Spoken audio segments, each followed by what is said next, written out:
Góðan daginn. Velkomin á 267. fund sveitarstjórnar Dalabyggðar og hann haldinn hérna í stjórnsýsluhúsinu í Búðardal að venju. En áður en við höldum í dagskrá þá lagt hér til að einu máli verði bætt á dagskrá og það mál númer 220804 vegamál og verði það dagskrárliður númer 2 og aðrir liðir hliðrast samkvæmt því. Einhver athugasemdir við það? Svo ekki, þannig að það skoðast samþykkt. Þá förum við bara í fyrsta lið á dagskrá sem ársreikningur Dalabyggðar 2025, mál númer 2602030. En ársreikningur Dalabyggðar fyrir árið 2025 hér lagður fram til fyrri umræðu í sveitarstjórn Dalabyggðar.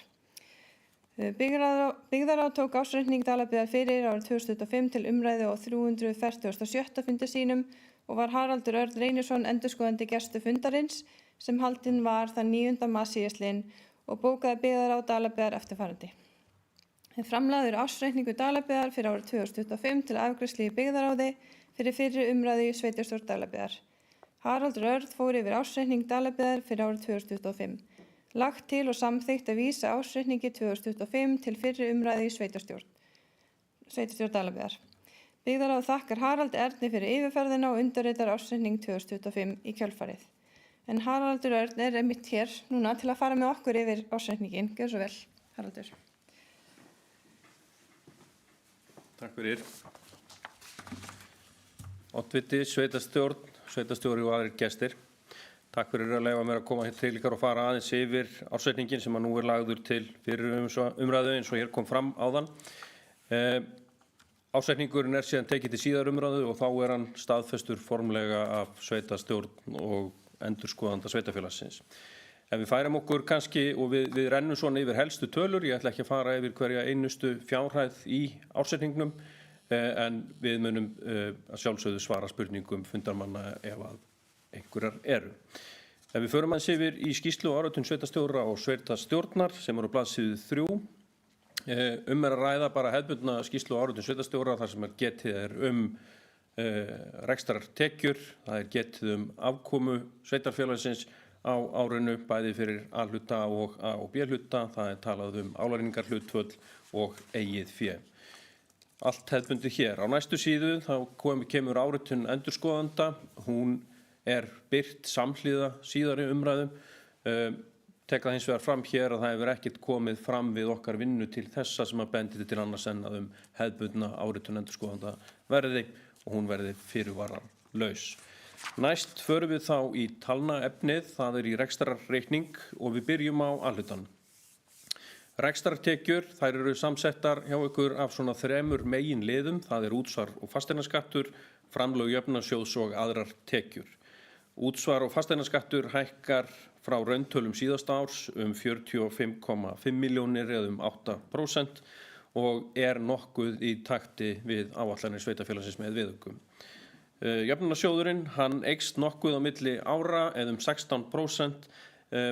Í skýringu 4 sjáið nánar sundurliðið niður á einstaka flokka framlagana en þar á meðal framlag upp á 21,6 milljónir, 21,9 fyrirgefiði sem vegna vinnu við sameiningarsamtal sem hefur átt sér stað á árinu. Aðrar tekjur 375,4 milljónir og þær hafa hækkað töluvert á milli ára, þó eilítið lægri heldur en áætlun með viðaukum. Þarna inni söluhagnaður af fastafjármunum og skýrir það að miklu leyti þessa miklu hækkun á milli ára en hann 163 milljónir í A-hlutanum. Rekstrartekjur hafa þá hækkað samtals 285 milljónir og þarna rétt rúmur 1,4 milljarðar, voru 1,1 milljarður árið áður og þetta eilítið lægra heldur en á áætlanir ykkar höfðu gert ráð fyrir. Þá komum við í laun og launatengd gjöld. Þau 571 milljón á árinu 2025 í A-hlutanum og hækka 11% á milli ára og bara nokkuð samt á pari við það sem áætlanir ykkar höfðu gert ráð fyrir með viðaukum í A-hlutanum. Þessu til viðmiðunar má geta þess að launavísitala almenn, hún hækkaði 7% á árinu. Vísitala lífeyrisskuldbindinga opinberra starfsmanna hækkaði 10% og allt vigtar þetta náttúrulega inn í launakostnað sveitarfélagsins. En lífeyrisskuldbindingin, hún hækkar allnokkuð á milli ára og það eru gjaldfærð breyting upp á 31 milljón sem tvöföldun frá fyrra ári. Þarna vigtar eins og áður sagði hreyfingin á réttindum þeirra aðal sem að þarna eru að baki lífeyrisskuldbindingunni. Annar rekstrarkostnaður rétt rúmlega 700 milljónir í A-hlutanum, samanborið við 568 milljónir árið á undan og það einnig eilítið yfir áætlun með viðaukum. Þið sjáið svo hvernig það að deilast niður á málaflokkana í málaflokka yfirliti sem í skýringum með ársreikningnum. Nú rekstrarniðurstaða fyrir afskriftir sem í daglegu tali talað bara sem framlegð. Fyrir A-hlutan jákvæð 122 milljónir. Það töluvert hærra heldur en árið á undan en þarna vigta einnig líka inn áhrifin af söluhagnaðinum af fastafjármununum og þið hefðu gert ráð fyrir 213 milljónum í áætlunum með viðaukum. Afskriftir 39 milljónir tæplega og fjármagnsgjöld umfram fjármagnstekjur 4 milljónir. Þannig að rekstrarniðurstaða A-hlutans jákvæð 79 milljónir rétt rúmlega og það nokkuð betri árangur heldur en árið á undan en þó nokkuð lagra heldur en áætlanir höfðu gert ráð fyrir. Sveitarstjórn þekkir til þeirra atvika sem að valda því að afkoman ekki í takti við áætlanir. Bæði eru ekki að skila sér tekjur sem hafði verið gert ráð fyrir til þess að mæta rekstri ákveðinna málaflokka og kostnaður þeirra einnig þyngri heldur en áætlanir gerður ráð fyrir. Nú ef við förum bara eldsnöggt yfir A- og B-hlutan einnig, þá eru rekstrartekjur sveitarfélagsins tæpur 1,5 milljarður. Það eilítið undir áætlunum en nokkur hækkun frá árinu á undan. Framlegð, rekstrarniðurstaða fyrir afskriftir, þið sjáið að megin þungin af launum og launatengdum gjöldum liggur í A-hlutanum, lífeyrisskuldbindingin liggur í A-hlutanum. Það aðeins annar rekstrakostnaður sem að bætast við þarna 16 milljónir. Þannig að framleiðin jákvæð 149 milljónir, afskriftirnar 43 milljónir, tæpar lægri heldur en áætlanir ykkar höfðu gert ráð fyrir en þó eilítið hærri heldur en árið á undan eðlilega vegna þess að sveitarfélagið hefur náttúrulega staðið í verulegum fjárfestingum á árinu. Fjármagnsgjöldin umfram fjármagnstekjurnar þarna 1800.000. Hlutdeild minnihluta í afkomu, þetta þá hlutdeild minnihlutaeiganda í félögum sem hluti af samanteknum reikningsskilum sveitarfélagsins þarna 1,4 milljónir og rekstrarniðurstaða á B-hluta jákvæð 103. Samanborið við 46 milljónir árið á undan og áætlanir höfðu gert ráð fyrir 174 og þarna sjáum við að skýringarnar þessu liggja að mestu leyti inn í A-hlutanum.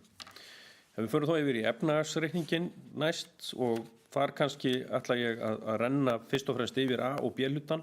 Þið sjáið það að varanlegir rekstrarfjármunir hjá sveitarfélaginu þeir nema 2,4 milljörðum í árslok 2025 og hafa vaxið milljarð rúmlega. Fjárfesting A- og B-hluta var 1,1 milljarður í glæsilegu íþróttamannvirki sem hér komið.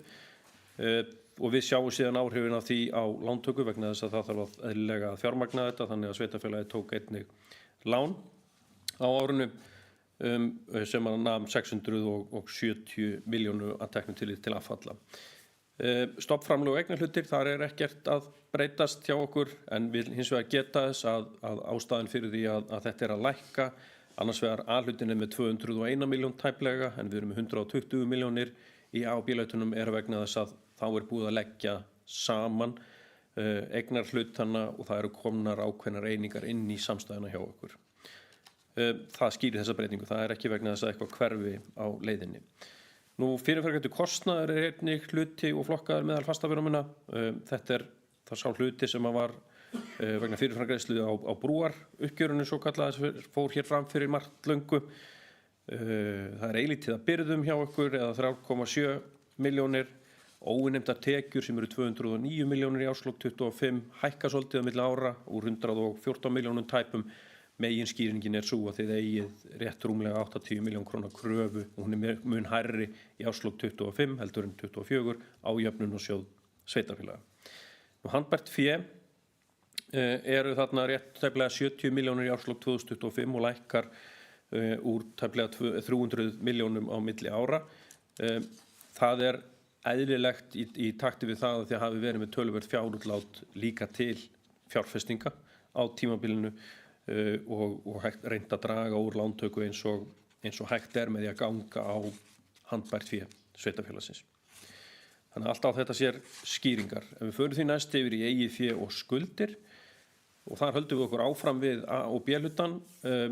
Eigið fé sveitarfélagsins 1,2 milljarður, síðan hlutdeild minnihluta í eigin fé 23 milljónir tæplega og hann bara að breytast hlutdeild minnihluta í afkominni. Skuldbindingarnar, það lífeyrisskuldbindingin, hún nemur langtímahlutin sem kemur þó til greiðslu 27 og síðar nemur tæplega 260 milljónum og hækkar töluvert á milli ára og við sáum áhrifin af því í gegnum rekstrarreikningin. Skuldir við lánastofnanir, þær hækka. Það var lántaka eins og við sjáum í sjóðstrauminu, þau kíkjum það á eftir og var þeirri lántöku náttúrulega, hún í tengslum við hinar miklu framkvæmdir. Skammtímaskuldir, það eilítil sveifla þarna á öðrum skammtímaskuldum á milli ára. Það nema 241 milljón í árslok samanborið við 216. Það að hluta til skýrist það bara vegna þess að það eru útistandandi hærri fjárhæðir bara vegna reikninga lánardrottna sem eru náttúrulega að starfa líka við fjárfestingar hjá ykkur, þannig að þessi sveifla eitthvað sem getur bara og eðlilegt miðað við svona umfang og umsetningu ársins 25. Þannig að skuldir og eigið fé samtals eru 2,9 milljarðar og eigið fé þaraf eru 1,2. Þannig að eigið fjárstaða sveitarfélagsins áfram nokkuð sterk. Ef við förum síðan yfir í sjóðstreymis yfirlitið og þegar við rennum okkur yfir sjóðstreymið þá því ætlað að segja okkur frá því hvernig staðan á bankareikningnum. Það að segja að það var jákvæð afkoma hjá okkur 100 milljónir. Að öllu óbreyttu hefði það átt að hækka stöðu handbærsfjár í banka í árslok, en það eru margar aðrar breytur inn í þessu og þar á meðal reiknaðar stærðir sem hafa ekki áhrif á sjóðstreymið. Það að segja ekki útflæði eða innflæði inn í bankareikningum. Fyrir þessu þarf að leiðrétta, þetta eru verðbætur, þetta eru afskriftir, þetta eru slíkir liðir og þegar að búið að taka til þess þá veltufé frá rekstri jákvætt á vélutanum 26 milljónir.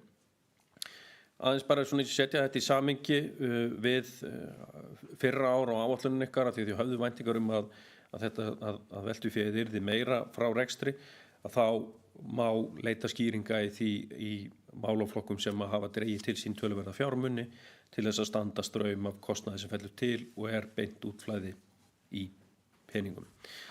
Handbært fé svo önnur lykilstærð sem oft horft á í reikningsskilum. Reksturinn að taka til sín fjármuni sem nema 170 milljónum. Árið á undan var hann að skila fjármunum áfram.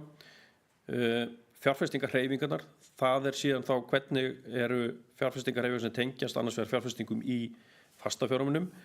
Þeir taka til sín 1,1 milljarð og þið sjáu nánar sundurliðun á því hvaða eignir þetta eru í skýringu 8. Það ógreitt vegna fjárfestingarinnar, það eru 126 milljónir, það söluverð rekstrarfjármuna sem þá fjármagn sem að streyma inn eru 308 milljónir en það ekki allt að fullu greitt þó í árslok eða 10 milljónir standa þar út af. Þannig að þegar við erum búin að leggja þetta allt saman þá fjárfestingarhreyfingin að taka til sín fjármuni sem nemur 670 milljónum. Af þessu leiðir að við þurfum að fjármagna þetta útflæði með einhverjum hætti. Það við þá að gera með langtímaláni.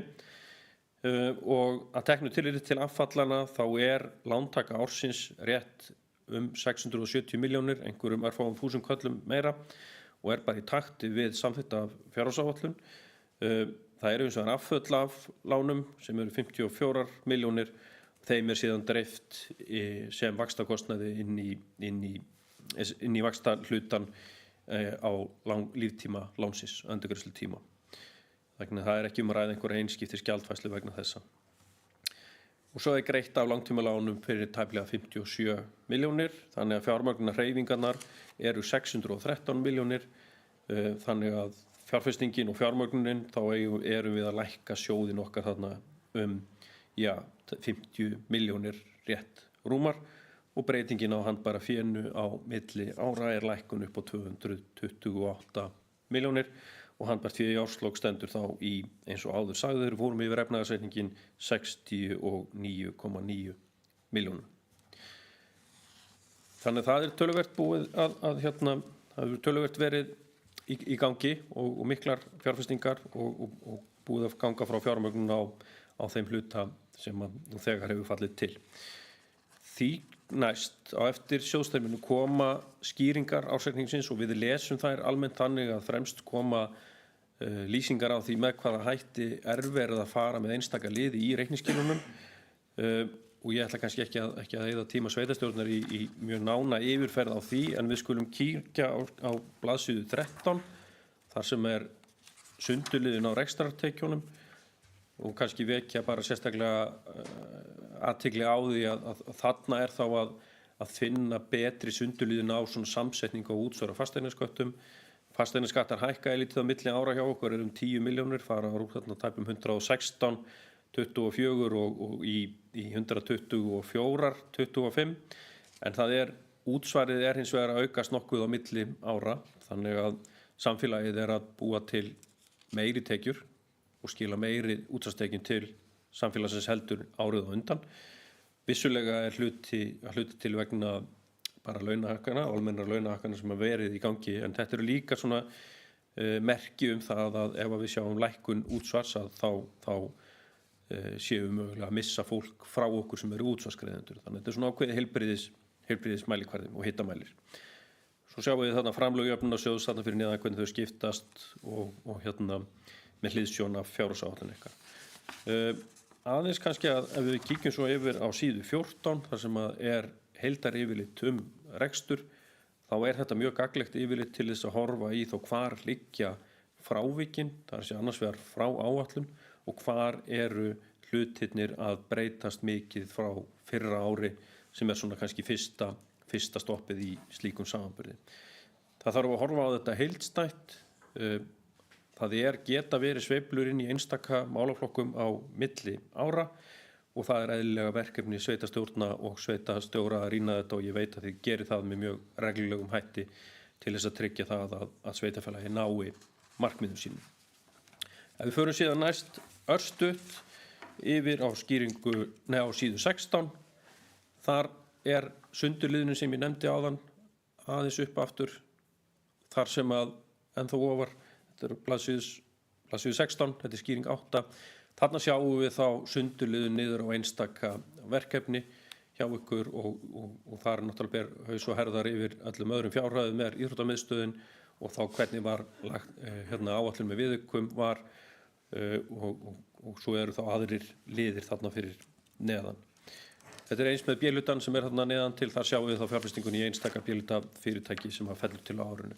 Og þá, Kristján, förum við þarna í skýringu 9 sem við vorum komin á næstu blaðsíðu, aðeins til þess að við sjáum það, þarna sjáum við það sem ég var að tala við ykkur áður þegar við vorum að fara yfir efnahagsreikningin, að fjárfestingafélagið Hvammur, Dala Gisting og Dala Veitur, þetta allt einingar sem hluti af samantekningu reikningsskilunum ykkar og þar af leiðandi ekki að ræða eignarhlut í þessum félögum þegar við leggjum þetta saman.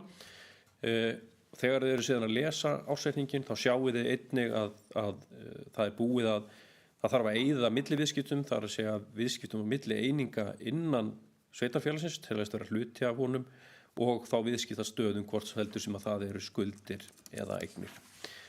Að lokum skulum við aðeins kíkja hér á skýringu sem á blaðsíðu 23. Það þar efst, svo kallað lykiltölur og af hverju vil ég stoppa aðeins þar. Það vegna þess að það verið að nota ýmsa mælikvarða til þess að mæla svona fjárhagslega getu sveitarfélaga og þar á meðal það skuldaviðmið sem ég veit að þið hafið margoft heyrt af og svo jafnvægisreglan. Sveitarfélagið með 84,6% skuldaviðmið í árslok 2025 og þarna sjáum við þá áhrifin af þessari lántöku árinu á þetta viðmið. Það fer úr 35,1% upp í 85%. Miklum fjárfestingu fylgja lántökur og óhjákvæmilega þá hefur það áhrif á skuldaviðmið. Hvað þýðir þetta? Það þýðir það að þegar við erum að horfa á svo áætlanir fram veginn, þá mikilvægt að framlegð sveitarfélagsins standi undir þessari skuldsetningu og þá erum við oft að horfa á framleiða hlutfallið og miðað við að það séu 85% skuldaviðmið, þá kannski þjóðarbúttareglan sú að þá þyrftum að vera með 8,5% í framleiða hlutfall og framleiða hlutfall þarna fyrsta hlutfalli sem birt fyrir neðan þessar tvær línur sem heitir rekstrarniðurstaða fyrir afskriftir og það 10,1%. Munum bara að ein lykiltala segir ekki kannski allt til hvernig gengur vegna þess að framlegð undir áhrifum af til dæmis gjaldfærslu á breytingum og lífeyrisskuldbindingum, uppgjörinu vegna brú og öðrum slíkum þáttum. Þannig að það þarf að horfa á þetta til lengri tíma heldur en einstaka árs.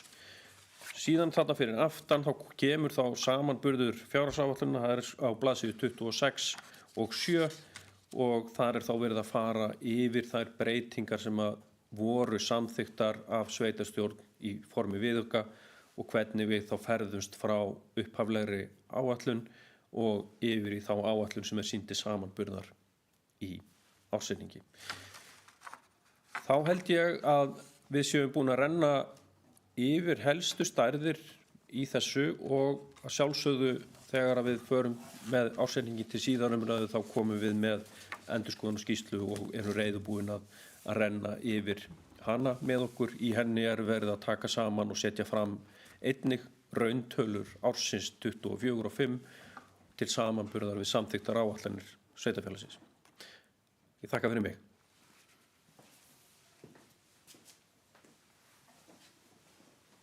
Takk hérlega fyrir Haraldur, góða yfirferð. Einhver sem vill ræða ársreikning 2025? Það virðist ekki vera neinum spurningar ef Bjarki gjörðu svo vel.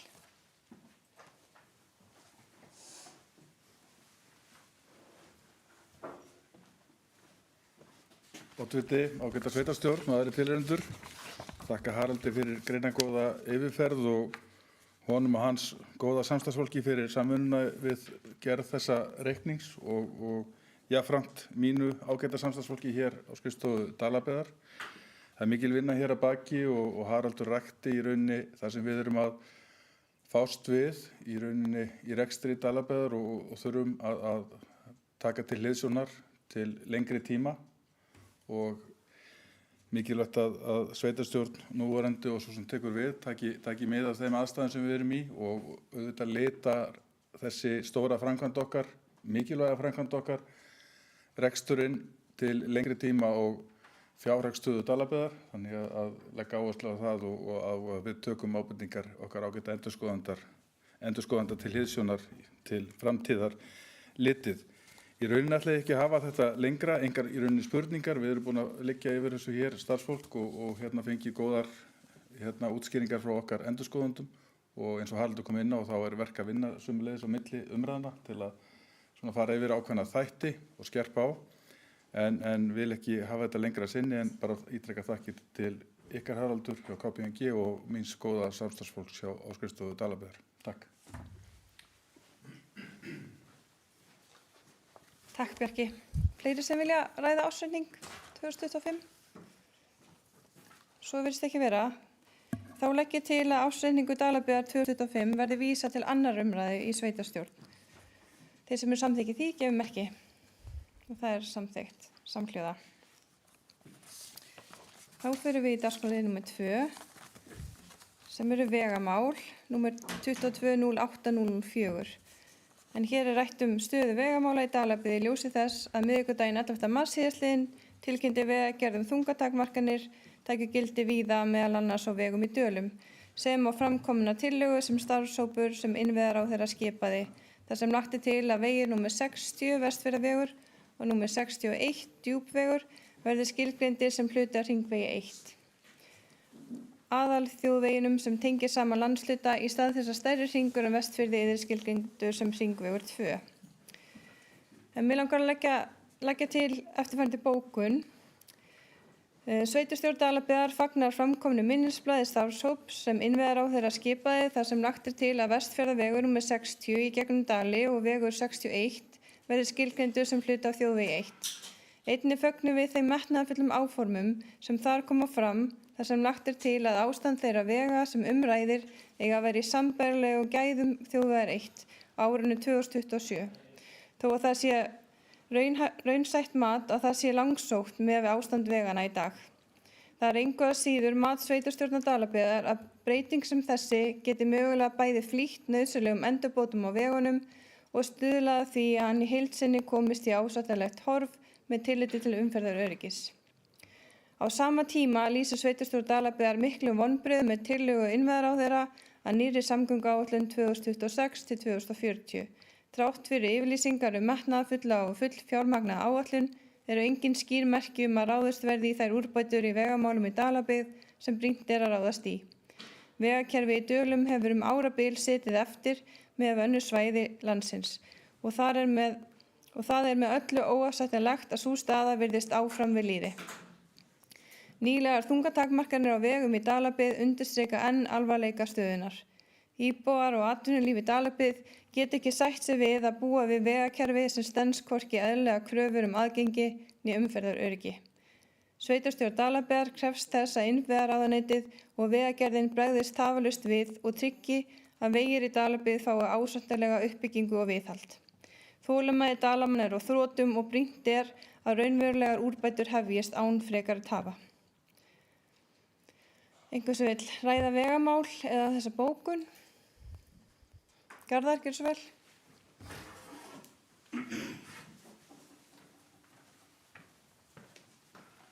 Oddviti, kæru fundarmenn, ég vil bara taka undir þessa bókun og bara hvetja stjórnvöld til að taka til hendinu og fara að gera eitthvað í þessum málum. Þetta ástand sem við erum að sjá hérna á vegunum í ár á ekki koma neinum á óvart.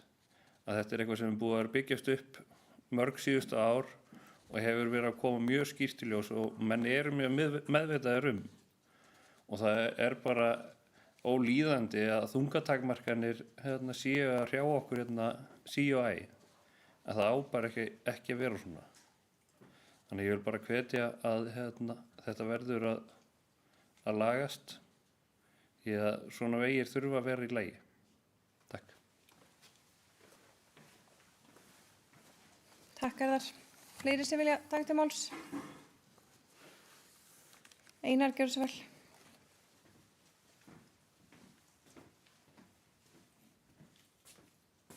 Oddviti, ágætu fundarmenn, sjálfsögðu tekið undir þetta og fagna því ef að þjóðvegur 1 á að fara hér í gegn. Ég held að verði kannski til þess að íbúar landsins komist á alvöru vegi á alla þessa góðu vegi sem er búið að taka í gegn á Vestfjörðum.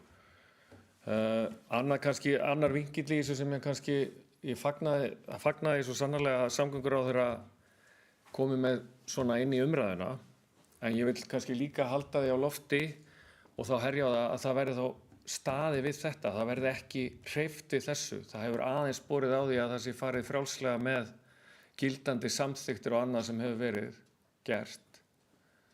Þannig að þetta er þá eitthvað sem að þarf að tryggja stuðning inn á þingi og þá þarf þá að koma, það er talað ákveðin ártöl og ákveðnar tímasetningar í þessu.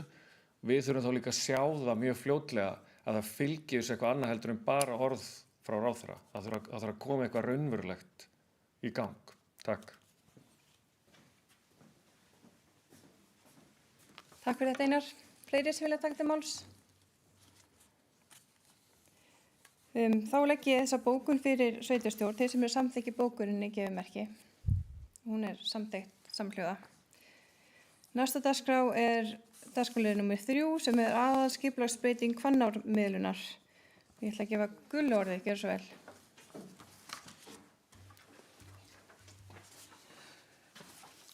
Oddviti, sveitarstjórnarmenn og aðrir tilheyrendur. Við vitum þessum búum hér í Dölum að árnar okkar eru ekki mjög stabílar yfir sumarið. Ef það er þurrkur þá eiga þær til að verða ansi vatnslitlar sem er ekki gott fyrir laxveiðina sem er ástundu hér. Og það er búið að óska eftir að setja miðlunarlón hérna upp við við Hvanná og meðfylgjandi er tillaga bókun sem að er unnin eftir skipulagsfulltrúa og umhverfisskipulagsnefnd og hún er svohljóðandi. Umhverfis- og skipulagsnefnd Dalabyggðar bókaði eftirfarandi á 162. fundi sínum sem framfór 4. mars síðastliðinn. Athugun skipulagsstofnunar á aðalskipulagsbreytingunni Hvannármiðlun fyrir Fáskrúð er lokið, sem svarbréfi fundargögnum. Umhverfis- og skipulagsnefnd leggur til að sveitarstjórn Dalabyggðar bóki eftirfarandi og láti fylgja með auglýstri tillögu. Í samræmi við 5. grein jarðarlaga nr. 81/2004 tekur sveitarstjórn Dalabyggðar eftirfarandi afstöðu vegna breytingar á landnotkun vegna vatnsmiðlunar í Hvanná á jörðinni Ljárskógum sem felur í sér 70 hektara svæði sem í aðalskipulagi er skilgreint landbúnaðarland og fer undir miðlunarlón og fer skilgreinda landnotkun, vatn, ár og sjór samanber skipulagsreglugerð. Stærðir lands og staðsetningu með tilliti til nýtingar áforma, landi sem lagt er til að veri tekið úr landbúnaðarnotkun er ekki stærra en nauðsynlegt með tilliti til markmiða vatnsmiðlunar sem er að tryggja hæfilegt vatnsforðabúr til að jafna vatnsflæði úr Hvanná í ána Fáskrúð yfir þurrkatíma hásumars.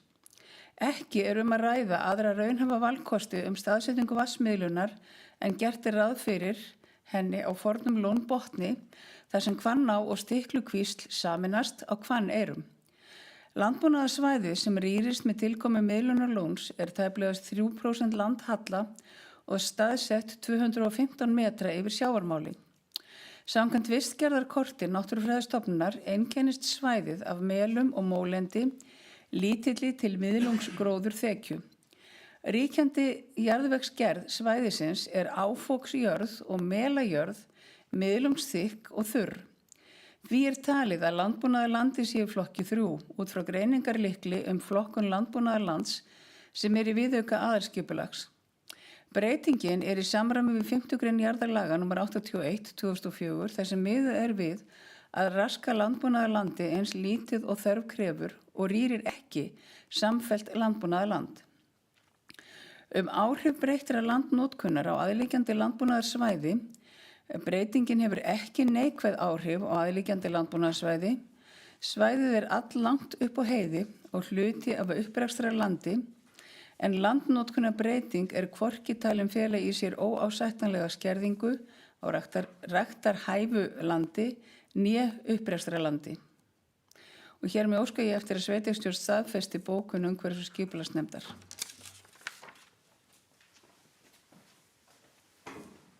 Takk fyrir þetta, Guðlaug. Sem vil ræða þessa bókun.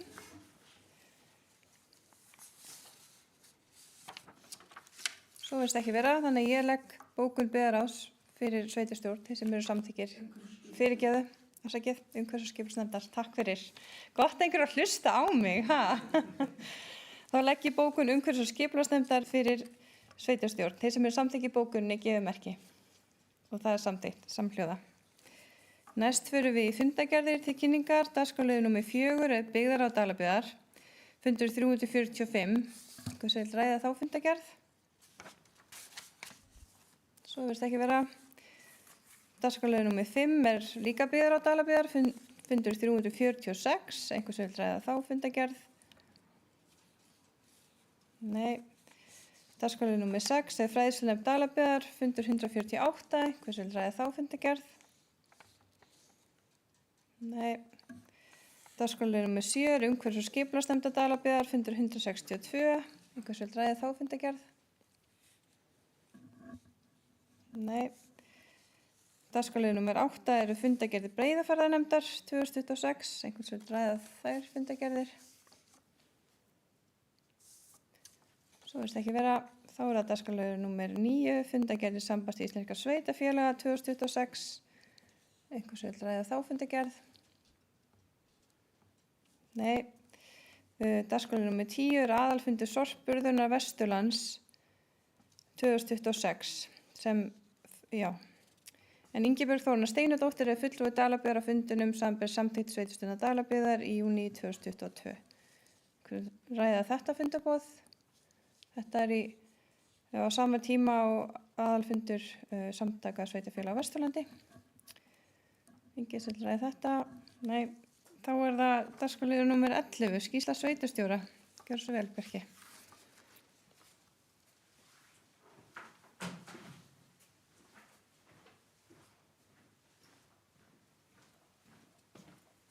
Oddviti, ágæta sveitarstjórn, væri tilheyrendur. Örfáir mólar frá mér hér á þessum fundi yfir það sem helst hefur verið á baugi undanfarnar vikur.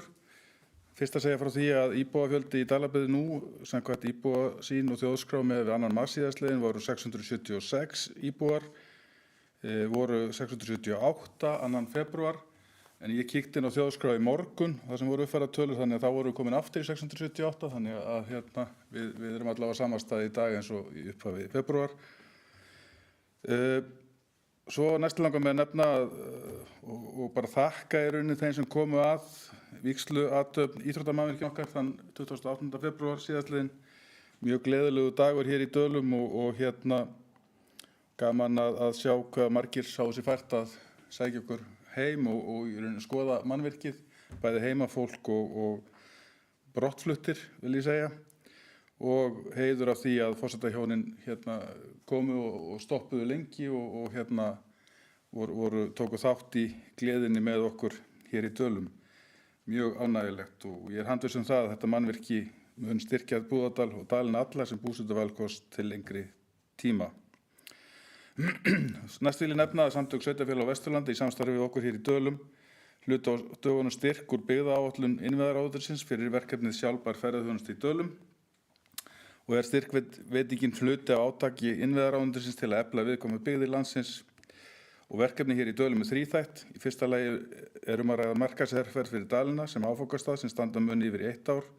Í öðru lagi verður unnið náið með ferðaþjónum í gegnum vinnustofur, hóp, handleiðslu og einstaklingsráðgjöf til að aðstoða þá í markvissri markaðssetningu og í þriðja lagi að ræða mótun staðbundinnar stefnu í ferðaþjónustu með hagaðalum með áherslu á nærandi ferðaþjónustu. Og nemur styrkurinn í þetta verkefni 9 milljónum króna þannig að það munar minna. Nú síðan föstudaginn 20. febrúar var úthlutað frumkvæðasjóði Dalaðis í 5. sinn og jafnframt það síðasta allavega í þessu verkefni. Viðburðurinn var haldinn að Nýp á Skarðsströnd og var ánægjulegt að sjá góða mætingu bæði styrkþega og annarra og fallegu dagur á Skarðsströndinni og þetta voru 20.825 sem var veitt í styrki til 29 verkefna. Mjög spennandi verkefni mörg og ég með hér slóð á frétt á heimasíðu Dalabyggðar yfirlit yfir styrkþega. Og einnig vil ég benda á nýútkomna ársskýrslu Dalaðis fyrir árið 25 sem sömuleiðis aðgengileg á heimasíðu Dalabyggðar. Nú, við vorum að tala vegamál hér áðan og sveitarstjórn samþykkti samhljóða áskorun á vegayfirvöld. Ég vil segja frá því að í byrjun síðustu viku fór undirritaður ásamt fulltrúum annarra sveitarfélaga á Vesturlandi á fund umhverfis- og samgöngunefndar Alþingis og áttum hreinskiptið samtal við þá nefnd. Landshlutinn hefur setið eftir í úthlutunum til vegamála og svo enn í nýrri samgönguáætlun sem liggur fyrir til umræðu á hinu háa Alþingi og það algjörlega óásættanlegt að svo sé enn og ljóst að við erum að líða fyrir myndarlega fjárveitingar til annarra landshluta hér í nágrenni við okkur og sútum það svo sem ekki að það sé verið að laga vegi þar en við viljum fá sama hér hingað til okkar í Dali svo sannarlega. Nú, það mikið samstarf í gangi varðandi undirbúning mikillar gestakomu sem yfirvofandi í ágúst þegar almyrkvi á sólu áætlaður, hann 12. ágúst næstkomandi og það mikilvægt að ferðaþjónar og aðrir sem að málum koma standi vel að málum. Það reiknað með mikilli gestakomu til okkar hér á Vesturlandi og Vestfirði. Nú, næst vil ég nefna að á þessu ári fagnar tónlistarskólinn í Dölum 50 ára afmæli og næsta ári verður 60 ár liðin frá vígslu Dalabúðar hér hinum megin við götuna og af því tilefni hefur verið hrundið af stað verkefninu Nýr flygill í Dalabúð sem miðar að því að efla menningarstarf í Dalabyggð og styrkja stöðu Dalabúðar sem menningarhús og frumkvæða verkefni hefur haft Sigurbjörg Kristínadóttir, fyrrverandi tónlistarkennari og organisti hér í Dölum og víðar, og með henni í undirbúningshóp eru Kristín G. Ólafsdóttir og Ólafur Rúnarsson, og það þakkarefni að einstaklingar skuli taka af skari með þessum hætti og söfnunin fer afar vel af stað. Það markið sett á 5 milljónir sem innkaupsverð á nýjum flygli og hópurinn komin í helminga þessari upphæð nú þegar, þannig að það mjög ánægilegt hvernig og hverja viðtökurnar eru. Nú, líkt og ýmsum kunnugt, undirrituðu Byggðastofnun og Dalabyggð viljayfirlýsingu samstarfi uppbyggingu atvinnuhúsnæðis hér í Búðardal.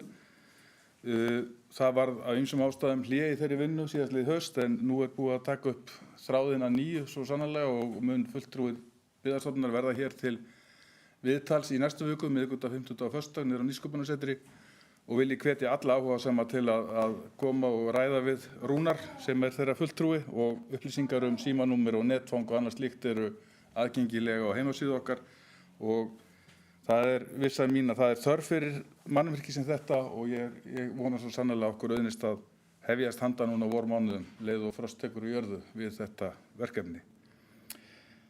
Nú að endingu þá vil ég minnast á að sveitarstjórnarkosningar fara fram laugardaginn 16. maí næstkomandi. Framboðsfrestur vegna kosninganna til klukkan 12 á hádegi föstudaginn 10. apríl, og mun yfirkjörstjórn okkar taka við framboðum þann dag milli 11 og 12 hér í fundarsal, og upplýsingar skil á framboðum og gögnum sem þurfa að fylgja því á heimasíðu landskjörnar, og í Dalabyggð skal skila meðmælum á pappír, og yfirkjörstjórn veitir nánar upplýsingar sé þess óskað.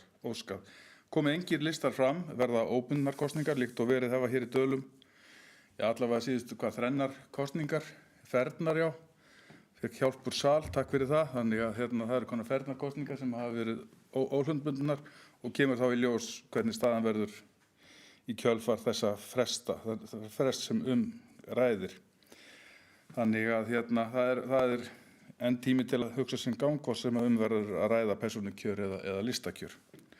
Og síðan vil ég nefna hér í restina að þá eru skrifstofa Dalabyggðar lokuð föstudaginn 13. mars til og með þriðjudagsins 17. mars vegna starfsmannaferðar, og við vonum að þessi lokun valdi ekki íbúum Dalabyggðar óþægindum, en við opnum aftur miðvikudaginn 18. mars næstkomandi, en auðvitað verða netföng okkar og símar opnir ef nauðsyn krefur.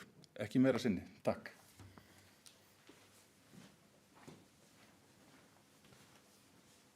Takk fyrir þetta, Bjarki. Einhver sem vil ræða skýrslu sveitarstjóra? Þá stefnum við á næsta fund sveitarstjórnar 16. apríl, sem viku seinna heldur en kannski svona hefðbundin dagskrá myndi leggja til. En já, 16. apríl klukkan 4. Þannig nú munum við rúfa útsendingu og ganga frá fundagerð.